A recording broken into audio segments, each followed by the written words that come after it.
So this is how we define the matrix.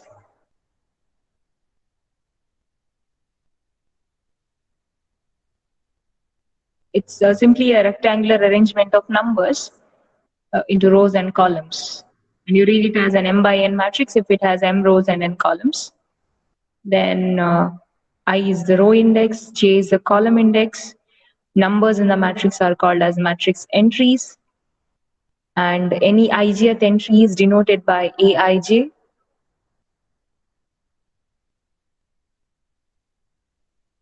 And a 1 by n matrix is called as a row vector. An n by 1 matrix is called as a column vector. 1 by 1 matrix is simply that number, so there is no difference between a matrix of order 1 by 1 and the number itself. So usually you don't come across a matrix of order 1 by 1 because it's equivalent to considering just that number itself. And addition of matrices, you need to take two matrices of the same order, only then you can add them. That is, they should have same number of rows and same number of columns. And addition is ijth entry is obtained by adding the ijth entry of A to the ijth entry of B. Okay, that is about addition. And I've mentioned yesterday that addition is associative as well as commutative. Keep that in mind. That is, if I take A, B, C to be three matrices of order m by n, A plus B plus C is same as A plus B plus C. You see there, I have not changed the order of writing ABC and here also ABC. Here in the LHS, what I'm doing, I'm adding B and C first. Then from the left side, A is added. Here, A and B are added first, and from the right side, you are adding C. But the resulting effect is same. Okay, that is associativity. And commutativity is that addition of matrices satisfies commutative law. If you take A and B to be matrices of same order, A plus B is same as B plus C. This is always true. So here in the associative law, even if I change the order of writing, the resulting matrix is going to be the same because addition is anyhow commutative. Next is scalar multiplication, where you take a matrix of any order and multiply each entry with one fixed number, which we call as a scalar. C is taken to be a scalar, that is one fixed number, and that number is multiplied with every entry, that is scalar multiplication. Matrix multiplication, you have to take two matrices. The first matrix, if it has n number of columns, the second matrix should have n number of rows. The number of columns in the first matrix should be equal to the number of columns in the second. Only then multiplication is defined. And how do you define matrix multiplication? Any of the ijth entry of the product AB is obtained by multiplying the ith row of the first matrix with the jth column of the second matrix. Ith row of the first matrix with the jth column of the second matrix gives you the ijth entry. If I multiply the first row of A with the first row of B, if I multiply the first row of A with the first column of B, I would be getting the 1/1th entry of AB. If I multiply the first row of A with the second column of B, I would get the 1/2th entry of AB. If I multiply the second row of A with the third column of B, I would get 2/3 entry. That's the idea. And we listed some laws here. Distributivity, that is, matrix multiplication always distributes over addition. And you have to mention left and right distributive laws separately because of this problem.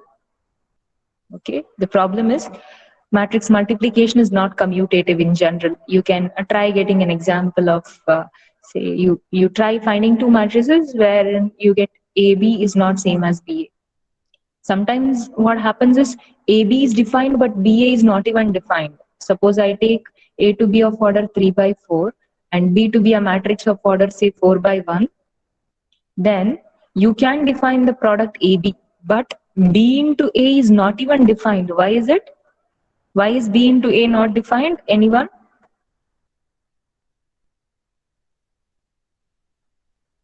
What is the problem?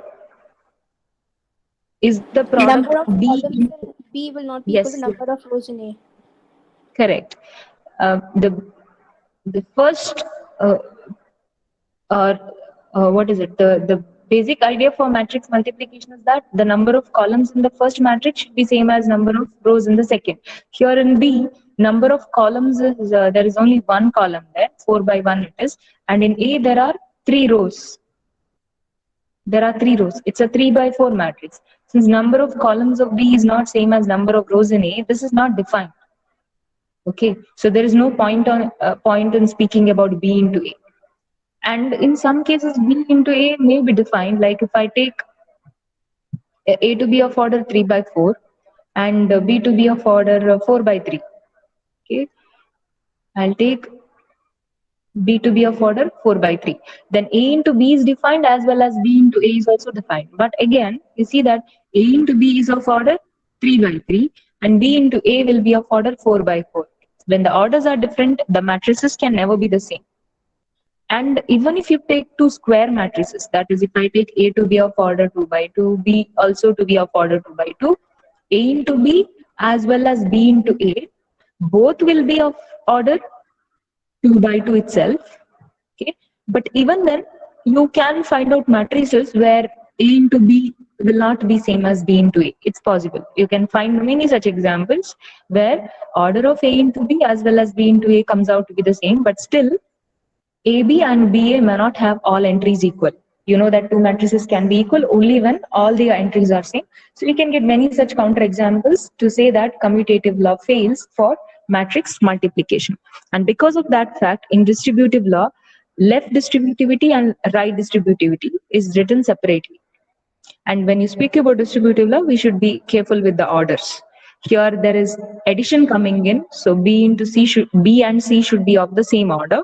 And here there is multiplication coming in, therefore number of columns in A should be same as the number of rows in B and C. So that is about distributive law. And associativity. If you take A, B, C of suitable order, suitable in the sense, a number of columns in A same as number of rows in B, number of columns in B same as number of rows in rows in C. P is the number of columns in B, P is the number of rows in C. So if you take three such matrices A, B, C, then you multiply them in the same order, that is A, B, C itself, but you can group them in this fashion. Either you can first multiply A, B and then multiply with C, or you can multiply B and C first and then with A from the left side. Resulting matrix is the same. But in associativity, remember, you are not allowed to change the order. Instead of AB, you cannot write BA. You should be careful with that. Here, if it is A, B, C, here also it is A, B, C, but grouping is done separately. And here I have mentioned about the zero matrix. A matrix of any order, say M by N, where all the entries are zeros, is simply called as a zero matrix. Zero matrix can be denoted by 1, 0, or you can also specify what is its order as a subscript. Here, 0, M by N. In any matrix, the entries which are of the form AII. Just a second.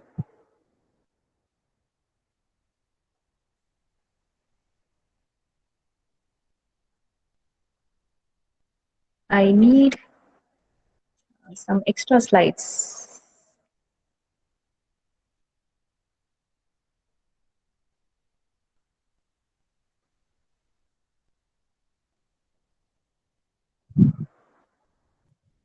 Yes. So if I consider a square matrix, remember if A is a square matrix, I'll take the entries as AIJs, whose order is n by n. Okay, n rows and n columns. This is the notation which we usually use for a matrix whose entries are A11, A12, etc., A1n, A21, A22, etc., A2n, and it should look like a square matrix. Sorry for that, because number of, I'll try making it a little better.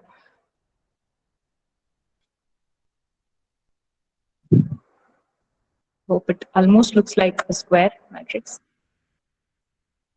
AN1, AN2, etc., ANN. So this matrix you can simply denote by this notation by specifying the order Or instead of n by n, you can also mention I and j vary between 1 and n. So any of these notation you can use.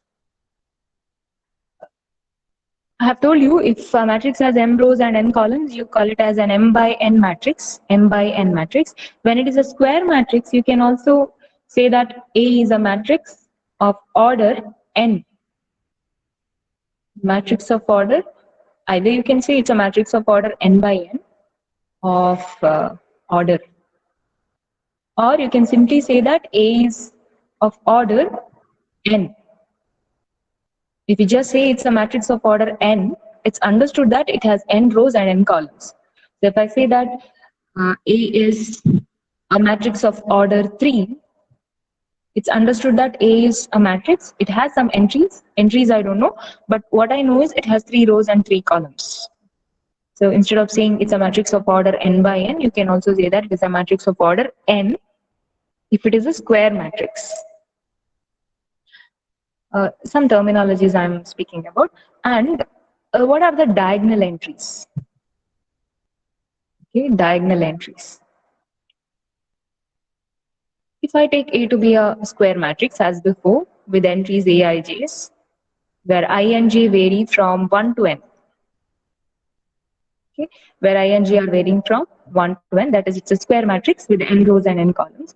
All these entries, A11, A22, etc., A and n, that is the entries of the form AII, where I varies from 1 to n, these are all referred to as the diagonal entries. These are called as the diagonal entries. The row position and the column position must be the same, or the row index and the column index must be the same. AII. If A is a matrix of order n, if A is a matrix of order n, it will have exactly n diagonal entries. If I take A to be a matrix of order 3, it will have 3 diagonal entries, A11, A22, A33. If I take this matrix 0 to 1, 0, 0, 3, its diagonal entries are 1, the 0 is here, okay. 2, 3. 1, 2, 3 are its diagonal entries. But as you can see in that slide, I have not taken a square matrix here, okay, while referring to the diagonal entries. I've taken a matrix A of order m by n, of order m by n here, A of order m by n. Even if you take any matrix, need not be square matrix, matrix of any order m by n, you can find diagonal entries. So you don't speak about diagonal entries only in the case of a square matrix. In case of square matrix, you will get all the diagonal positions. But what happens in the case of an arbitrary matrix whose order is m by n, you may not get all diagonal entries, but there will be diagonal entries of the form AII, where that I will take the maximum value k, where k will be the minimum of the total number of rows and the columns. Okay, I have written here AII, the entries of the form AII. Idea is the same, row index and column index equal, AII, where I varies from 1 to k. What is this k? K should be the minimum of m and n. Why is that? That's because if I take, say, a matrix of order 3 by 2, 1, 2, 3, say 3, 2, 1, or 3 minus 2, 0, I'll take. This is of order 2 by 3. In 2 by 3 matrix also, you can get the entry which is in the 1/1th position, that is here. And you can also find an entry which is in the 2/2th position, right? So here A11 is 1 and A22 is minus 2.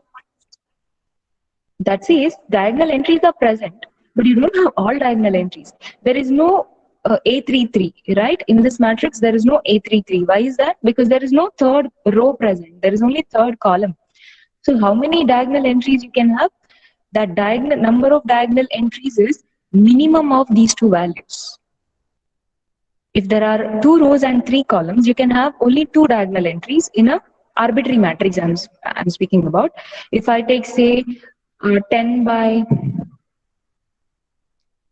7 matrix which has 10 rows and 7 columns, I can have 7 diagonal entries, that's all, because there is no 8 position.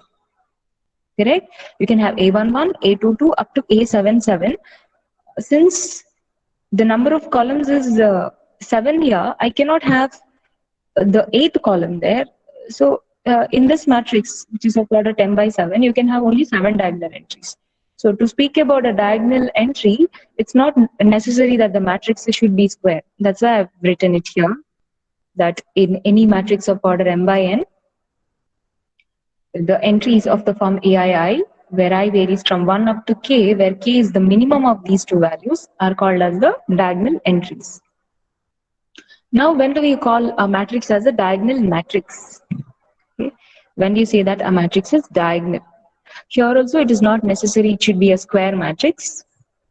You can have any m by n matrix. I don't know, there might be some books which take only square matrices and then speak about diagonal, but we can speak about a diagonal matrix in the more general context. That is, you can take any matrix of order m by n. You call that matrix to be a diagonal matrix provided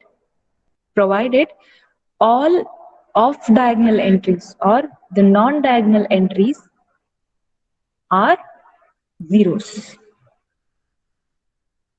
Hope you're following that. Here I've written the condition if aij is 0 for all I not equal to j. For all I not equal to j, where I varies from 1 to m, that is the total number of rows, and j varies from 1 to n, that is the total number of columns. So what is the condition for a matrix to be diagonal? You don't say that at the diagonal position there should be non-zero entries. No. On the diagonal, there could be anything. Zeros also can be there, non-zero entries also can be there in the diagonal position. You know what is a diagonal position? Diagonal position is the ith position, where row index and column index is the same. A matrix is said to be a diagonal matrix provided aij's are 0 for I not equal to j. That is, in the non-diagonal position, there has to be a 0. What are there in the diagonal? Could be anything. We'll write some examples.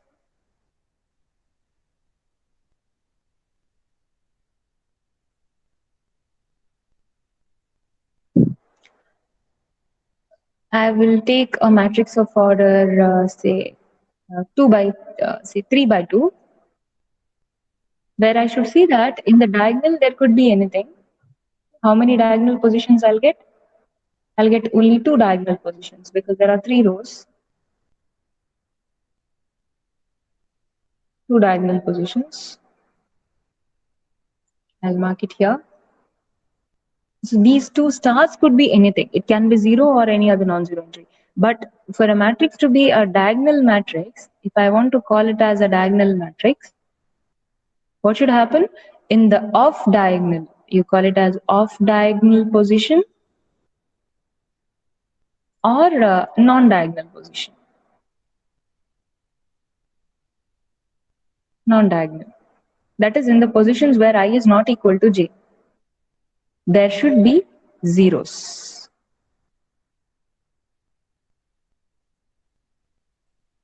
This is also a diagonal matrix. Why it is a diagonal matrix? Because it's very clear that in the non-diagonal positions, you have all zeros. Like for example, I can write 2, 0, 0, -1, 0, 0. This is a diagonal matrix because except in the diagonal position, rest everywhere there are zeros. And it is not mandatory that I should have non-zero entries here. Instead of 2 and -1, I can also have 0 there, 0, -1, 0, 0. This is also a diagonal matrix. You can also have square diagonal matrices. If I take a square diagonal matrix of order, say 3, it may look like this. What is the condition? Here in the diagonal, there could be anything, but in the non-diagonal position, I must have zeros. Here in this diagonal place, here you can have any entry. Okay? Anything is allowed, but in the non-diagonal position, there have to be zeros in order to call it as a diagonal matrix. Now, what is upper triangular? What is an upper triangular matrix? An upper triangular matrix is, Here it is a square matrix.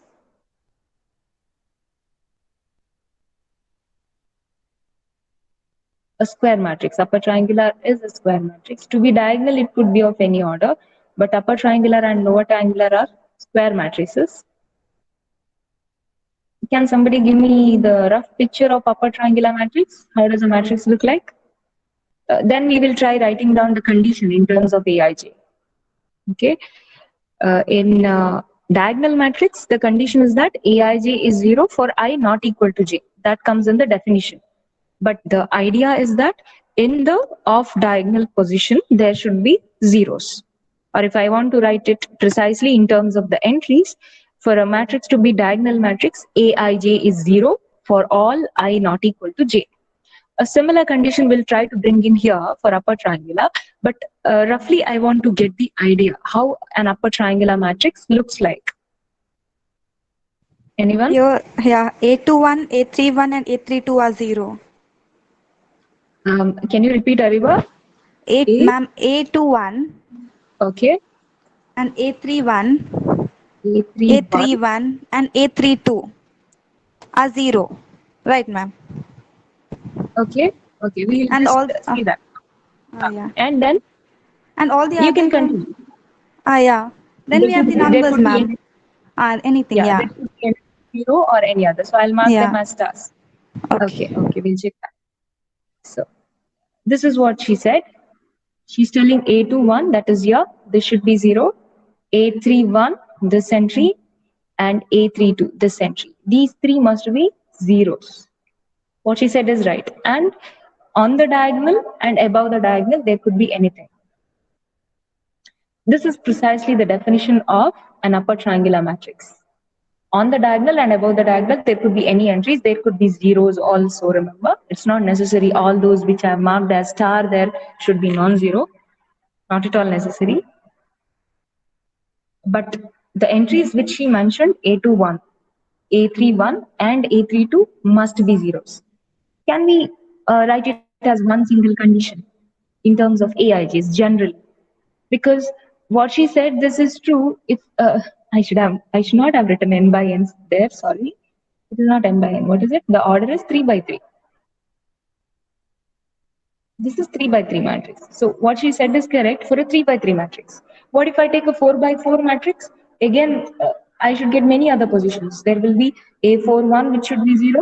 There is uh, what else? I think A32 will be there as usual, and then A42 will be there. A42 should be 0. A43 should be 0. So what happens is when I increase this order, that is when I increase this n, I cannot be listing all the AIJs, right? So I want one single condition which exactly defines what an upper triangular matrix is. Try generalizing this. Just look at the subscripts, how they are, and somebody give me the condition. Aij equal to 0 for I greater than j. Yes, that's what I want. Yeah, Aij is 0 for all I greater than j, where I and j vary from 1 to n. Okay, so an upper triangular matrix is a square matrix. If A is equal to Aij is an n by n matrix, you call it as an upper triangular matrix if Aij is 0 for I greater than j. Okay, I greater than j. Just analyze that. On the diagonal, I is equal to j, and above the diagonal, always the row index is less than the column index. Okay, here, if I go to these positions, I'll use the highlighter. On these positions on the diagonals, I is equal to j. If I come to these positions, which are above the diagonal, here you see that this entry is A12, this is A13, this is A23, right? Row index is smaller than column index. That is I is less than j above the diagonal. I is greater than j when you come below the diagonal in the matrix. So you say that a matrix is upper triangular whenever Aij is 0 for all I greater than j. Now, the definition of lower triangular is much simpler because it has to be the other way. So you say that a matrix A is equal to Aij, again a square matrix of order n, is said to be lower triangular if, what is the condition?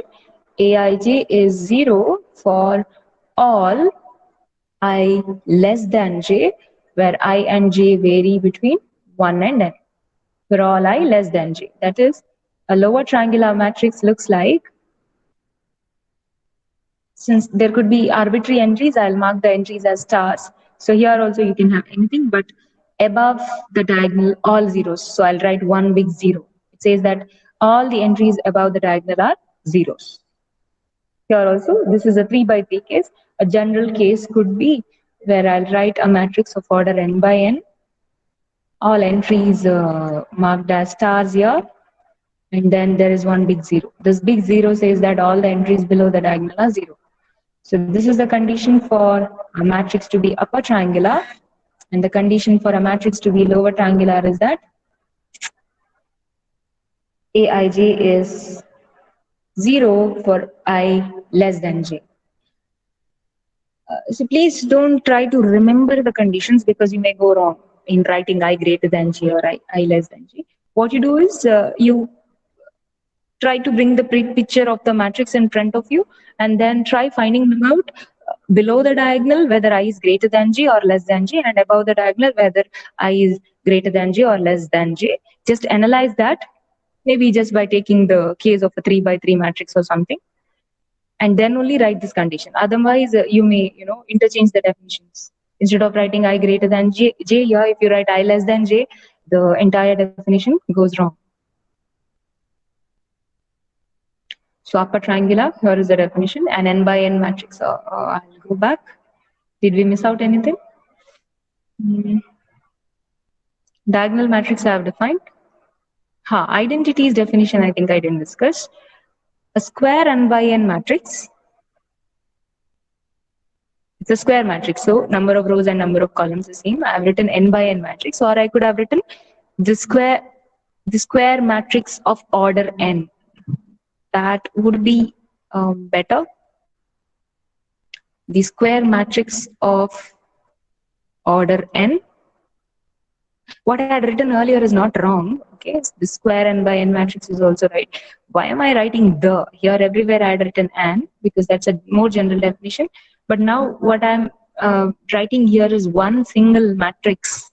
That's why the. Whenever there is uniqueness, you write the. If there could be many such matrices, then A. Like here, A0 matrix. You can have 0 matrices of many orders. So you can have 0 matrices. In fact, you can have infinitely many 0 matrices of all different orders.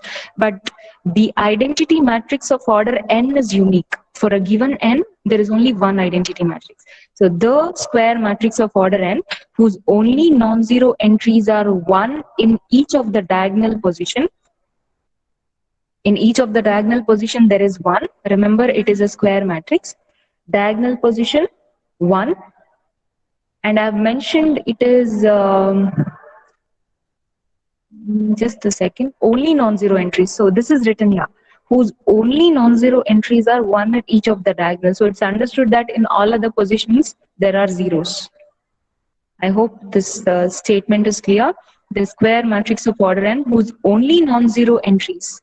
When you say only non-zero entries are the entries in the diagonal position, which are all equal to 1, that's understood that in other places you have zeros. Or you can also write it is a diagonal matrix of order n. When you say diagonal, it's understood that in the non-diagonal positions you have zeros. It's a diagonal matrix of order n with 1 being the entry in each of the diagonal position. That is called as the identity matrix, the identity matrix of order n. But if I change the order, there will be identity matrices of many orders. Like I can have I2. I2 is the identity matrix of order 2. I3 is the identity matrix of order 3, and so on. And generally, you represent In in this way. Identity matrix of order n is written as all ones in the diagonal. So you just write dots there, 3 dots. And you put 2 big zeros below and above the diagonal. That's understood that From this, it is clear that all the entries below the diagonal and above the diagonal are zeros. And if I want to write I3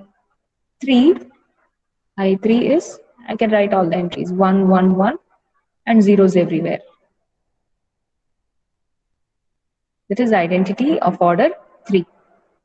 For a given order, there is only one identity matrix. Upper triangular and lower triangular we have already discussed. Now the definition of an invertible matrix. Again, this should be a square matrix, a square n by n matrix, or a square matrix of order n. You can either write it this way, square n by n matrix, or a square matrix of order n. Anything is fine. Let A be a square n by n matrix. If there is a matrix B, if you can find another matrix B such that A into B is identity and B into A is identity. In I have written, that is identity of order n here, and the order of B is not specified in the definition. If you want, you can specify n by n, or even otherwise it is clear. You see here, A is given to be n by n. So what is the number of columns in A? It is n. If A has n columns, for matrix multiplication AB to be defined, you know that B has to have n rows, right? So number of rows in B is n. Here we have B into A. If B into A has to be defined, then number of columns in B should be same as number of rows in A. What is number of rows in A? It is n. So number of columns in B has to be n. So just with these two equations, AB equal to In and BA equal to In, it's understood that order of B is n. But if you want to be more specific, you can write if there is an n by n matrix B such that AB equal to identity and BA is also equal to identity, then A is said to be invertible matrix. A is said to be an invertible matrix. Again, since there could be many invertible matrices, you don't call it as the invertible matrix. You write A is an invertible matrix. So you should be able to find another matrix of the same order which multiplied on the left of A as well as on the right of A should give you the identity matrix of order n itself. Then you say that A is invertible, and the matrix B which you have found in that fashion, B will be called as the inverse of A. B will be called as the inverse of A, and you denote it by A inverse. This is the notation you use. Okay. This is how you define an invertible matrix. A matrix is said to be invertible if there is an n by n matrix B such that AB equal to BA equal to identity. You can write in the same line also. AB equal to BA equal to identity. Then A is said to be invertible. B is called the inverse of A, and it is denoted by A inverse. One simple example I have written here because the formula for constructing the inverse is not discussed here. That comes later, or you are already familiar with that, how to find out the inverse. We'll come to that later. Here I've taken a simple diagonal matrix, so its inverse is quite obvious. If you have a diagonal matrix with entries 2 and 7 in the diagonal and zeros there, if you take B as the matrix where in the diagonal position you have the reciprocals, so in the diagonal you should not take 0 there.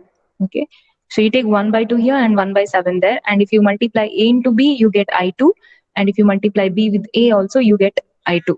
Okay, so this B is the inverse of A. So you can write 2, 0, 0, 7. Its inverse is 1 by 2, 0, 0, 1 by 7. This matrix is called as the inverse of A. And the other way is also true.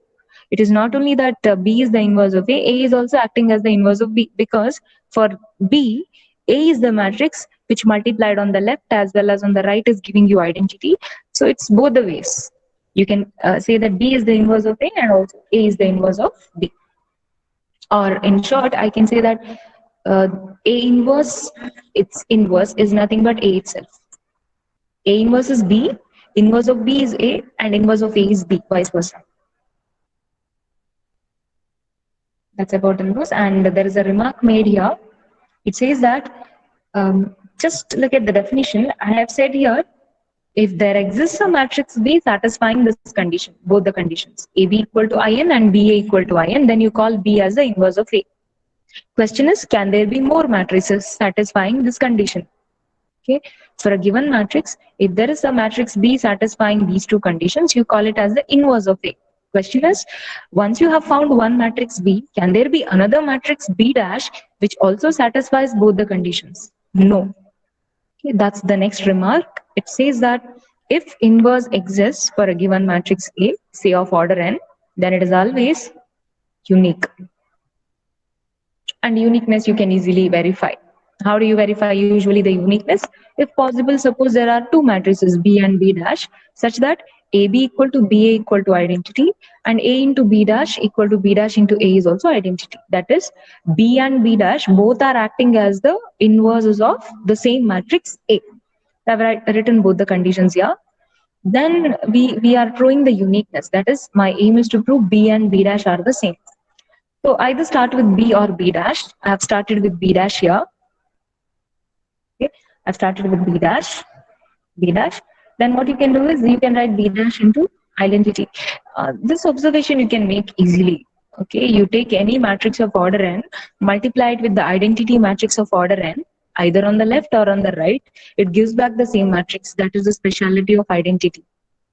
I've not discussed about that, but this is a trivial observation. If you take a matrix of order, say 3, if you take a matrix A of order 3, and if you multiply it with I3 on the left or on the right,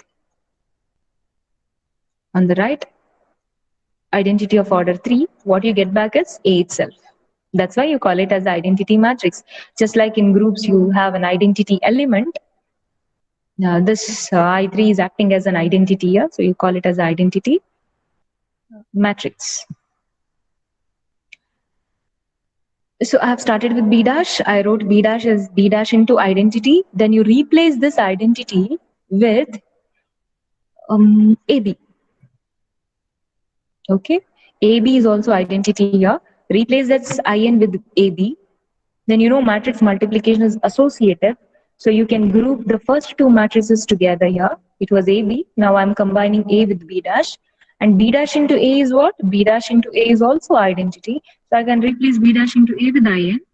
Then IN into B, as I said, identity into any matrix of order n is the same matrix B here. You get back B. So we have proved that if at all there are two matrices satisfying both these conditions, they must be the same. That is, if inverse exists for a given matrix, there is a condition that we'll come across later when the inverse exists. If inverse exists, then it is always unique. Just like in a group, if inverse of an element exists, it is always unique. Inverse of a matrix, if it exists, that's always unique.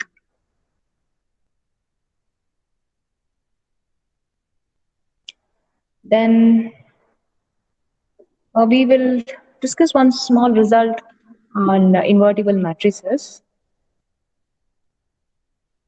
A proposition here. This result says that if we take two n by n matrices which are invertible, then their product is also invertible. Okay, let A comma B be n by n invertible matrices.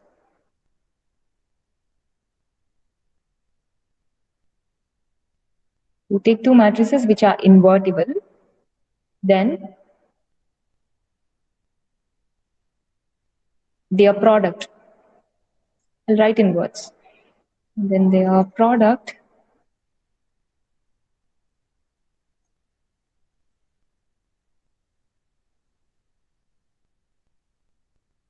AB is also invertible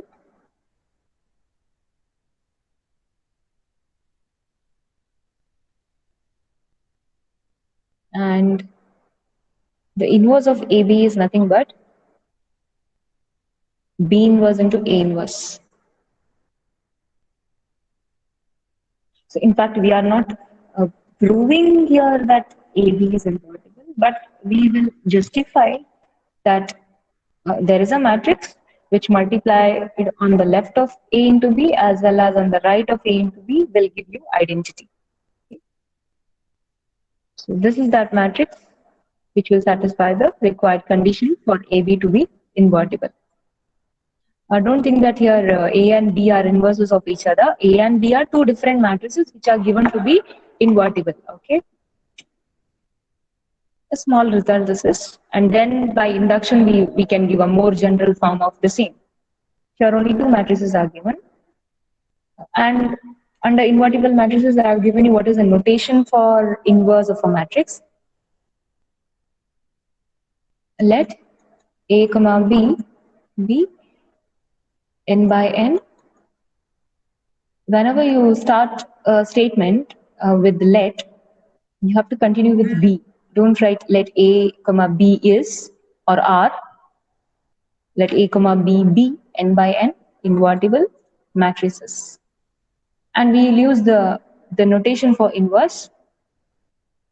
Let A inverse B inverse denote. You need not make this statement what I'm writing right now. This is not required because A inverse and B inverse are standard notations for the inverse. So it's not necessary I should write let A inverse B inverse denote the inverses of.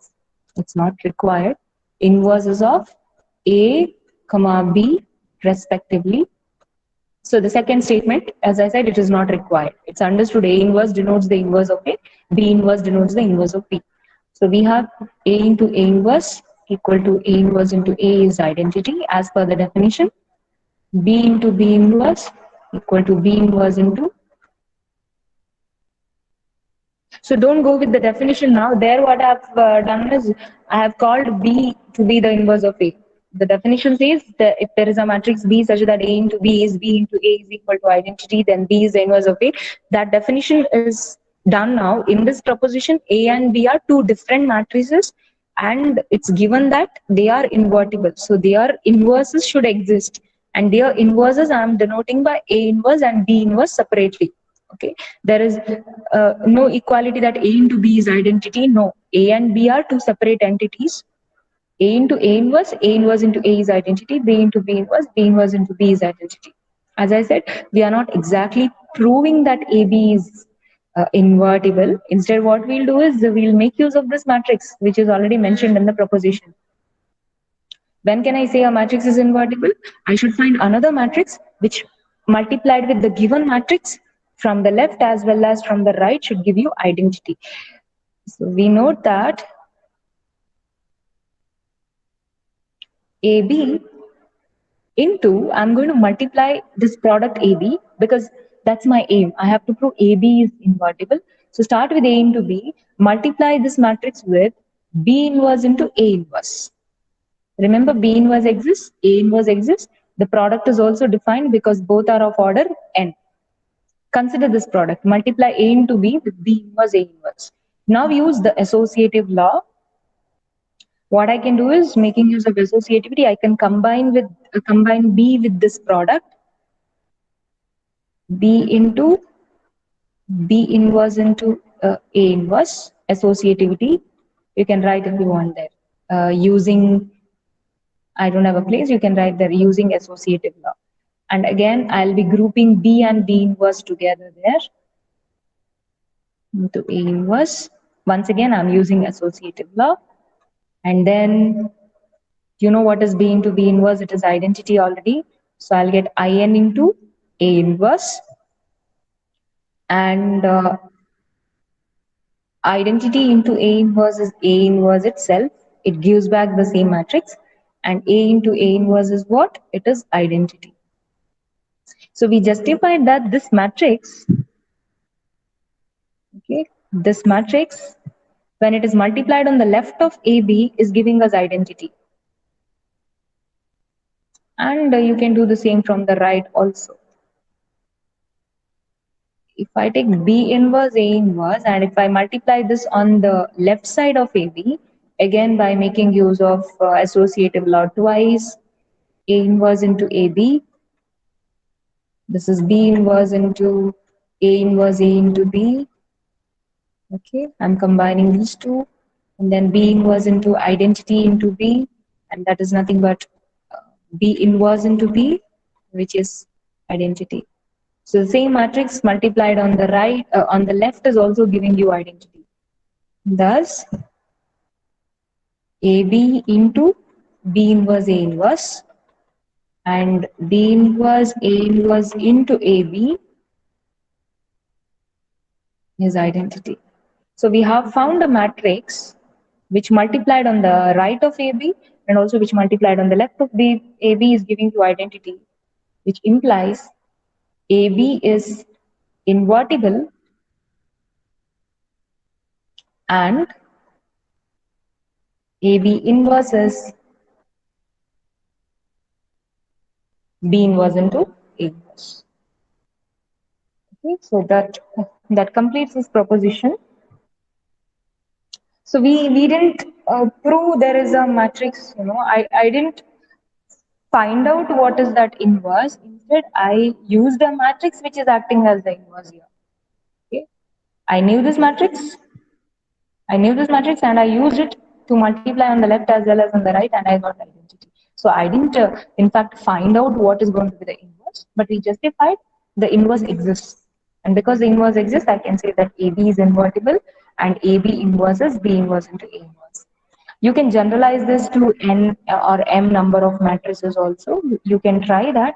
We'll do it in the next class. Okay. You can prove that if A1, A2, etc., Am are n by m invertible matrices. If there are m number of invertible matrices of order n, then their product A1 into A2 into etc. into Am is invertible. This product is invertible